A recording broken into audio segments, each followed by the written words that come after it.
Welcome back to the Road to Nationals series. In this episode, I'm going to take you through a deload lower workout, and later on in the video, I'm going to talk to you about peaking / tapering for a competition, or if you're just wanting to maximize your lifts on a certain day. But first, this is me doing my first exercise of the deload lower. I still like to do a sort of main barbell movement, and I decided to pick RDLs because I haven't done them in ages. And I was testing them. I see deloads as a great opportunity to do exercises you haven't done in a while and to test exercises you maybe would want to incorporate in your next cycle. So I found these RDLs to be very effective, and I definitely want to include them in my next rotation of accessories. So I went pretty heavy with these. I've never actually gone as heavy as 180 kilos, but they felt really good. I could have done more reps, but it is a deload week, so I didn't quite push to absolute failure. But I have got some crazy DOMs, and I think from these in my glutes, hamstrings, and my upper back, I think just from holding the weight, my traps are crazy sore today. So today is the day after the session whilst I'm doing this voiceover. But yeah, they were very enjoyable with these RDLs, and I think they're targeting my weakness in the deadlift very well, which is the lockout portion. I normally do sort of a two motion deadlift technique to try and get the bar to lock out.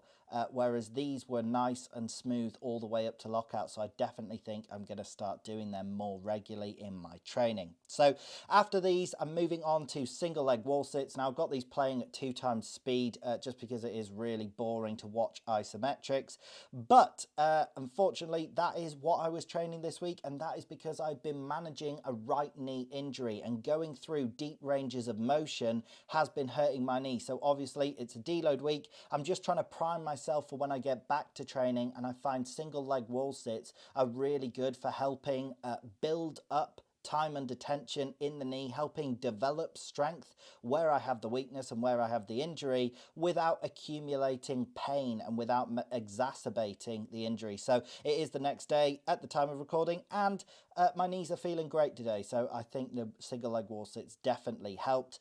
They were very difficult. I used to be able to wall sit on one leg for longer and way deeper at 90 degrees, but I had to stay quite upright. Part of that was because of the pain in my knee, but I think I'm just weaker and my body weight's a bit heavier, so I should probably start doing these more regularly in my training as well. They were a bit of a killer, and I found myself shuffling about, particularly in the second set here, on both sides, trying to just get the tension to move about because they were challenging. So after these, I have hamstring curls, which I went very heavy on as well. They could have contributed to my hamstring DOMs today, as well as the RDLs like I talked about earlier.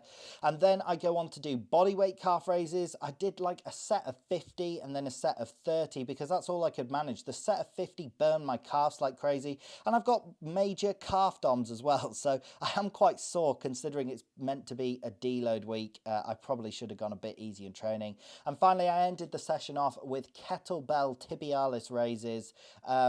These were just, again, throwing in something a bit different into my training and trying to round out my training. I wouldn't really do tibialis raises on a regular basis because I don't think they're essential for powerlifting, but they were something great to add in on my deload week. So whilst those other accessories are playing in the background, I'm going to talk to you about peaking / tapering for a competition. So when I'm on about peaking and tapering, I'm not on about a long cycle. So people who do linear periodization blocks and sort of traditional periodization in powerlifting could do like 12-16 week blocks where they slowly build up their strength. They start with high reps and sets and high volume and slowly taper down into lower volume, higher weight to get ready for a competition. I'm not talking about large cycles like that. I'm talking about the last few weeks before competition where your goal is just to prime yourself for the competition. What you're trying to prime is A, your nervous system for strength sports, because that is crucial, and B, your muscular system. So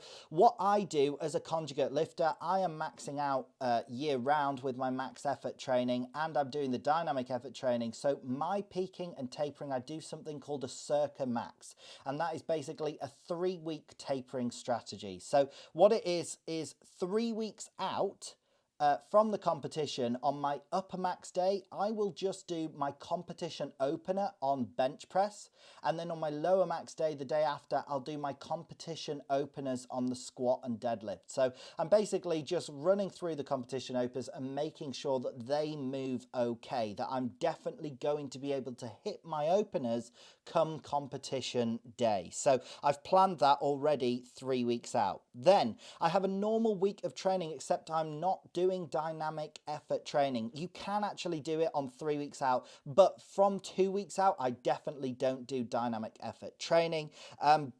And what I'm basically doing is just accessories, trying to get blood into the muscles and prime the muscular system as well. That was the other thing I said you were trying to prime during a tapering and peaking phase, is both your nervous system and your muscular system. So if you go absolutely balls to the wall on the accessories, you're just going to burn out your muscular system. So I basically try and do similar to my deload weeks in terms of accessories. Obviously not this deload week. Like I said, I've gone a bit too hard on this deload week because I've just felt really good. So I would go a bit lighter than I am doing in this session. A bit further from failure is the main thing. But coming into 2 weeks out, I would then do 50% of my 1 rep max in bar weight and 50% in band weight. So in total, it's 100% of my bar 1 rep max, but that's usually less than what I could do with the band. It still feels easy. It is not like a 1 rep max. So if you can squat, I'll take my squat for example. If I can squat 220 kilos is my 1 rep max record. If I take 110 kilos of bar weight, which I would do 2 weeks out, with 110 kilos of band tension, which is the other 50%, that's my plan at 2 weeks out for my circa max, that actually moves very easily. I've done 150 kilos of bar weight with 110 kilos of band weight before. So it is much easier than you would think. Even though it adds up in total to 100% 1 rep max, it's not quite the same because half of it is coming from band tension. So then same thing, 2 weeks out, no dynamic effort and just doing accessories, but otherwise keeping my weeks the same.